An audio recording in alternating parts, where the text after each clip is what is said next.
Со програмата на СДСМ ќе се решат многу отворени прашања, меѓу кои и она за албанскиот јазик. Зоран Заев ќе реши употребата на јазикот и ќе го отстрани ова прашање од дневниот ред, вели Ѓулумсер Касапи, кандидатка за пратеник на СДСМ и коалицијата во 6-та изборна единица. Во телевизиско интервју таа тврди дека партиите на албанците не успеваат да ги решат виталните прашања. Форма të cilën unë mbështes dhe parimet të cilat janë të vendosura fuqishëm në platformën parazgjedhore më bindin se Lidhja Socialdemokrate e Maqedonisë në krye me zoti Zoran Zaevin do ta realizoj dhe do ta heq nga rendi i ditës përdorimin e gjuhës shqipe në Maqedoni. Për këtë gjë do të hartohen me siguri edhe program të veçantë special i cili do të jetë natyrisht i miratuar në instancat më të larta shtetërore. E kam lexuar dhe kam studiuar shumë mirë programin e Lidhjes Socialdemokrate dhe definitivisht besoj se shumë probleme do të zgjidhen, ndërta dhe problemi gjuhës shqipe. Zonja Kasapi, kur shikoni këtë debat, a mendoni që votuesit tuaj ose votuesit në përgjithësi do t'i besojnë partive për çështjen e gjuhës dhe për çështjet e tjera?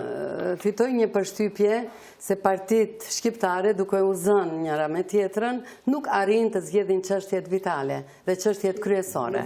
Иако кандидат за пратеник на СДСМ, Касапи вели дека доколку биде избрана, во собранието ќе гласа како албанка, би се водела од своите етнички интереси. Zonja Kasapi, si do të votoni në parlamentin e ardhshëm nëse jeni pjesë e saj? Si shqiptare apo do ndiqni politikat e Lidhjes Socialdemokrate? Unë do të votoj si shqiptar. Владеачката ВМРО ДПМН го обвинува Заев и социјалдемократите дека спроведуваат сценарио за двојазичност и федерализација на Македонија.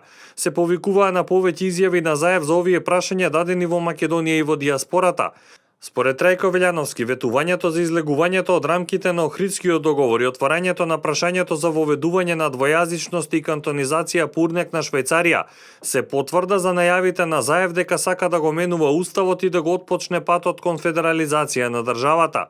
Ова потврда може да се прочита и во памфлетот на СДСМ, наречен програм.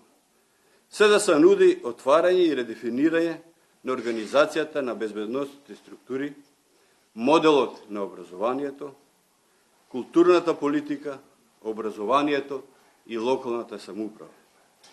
Сите суштински елементи на Македонија каква што денес ја имаме. СДСМ предвидува трансферирање на дел од надлежностите на полицијата околу одржувањето на јавниот ред и мир и сообраќајот од централната на локалната власт.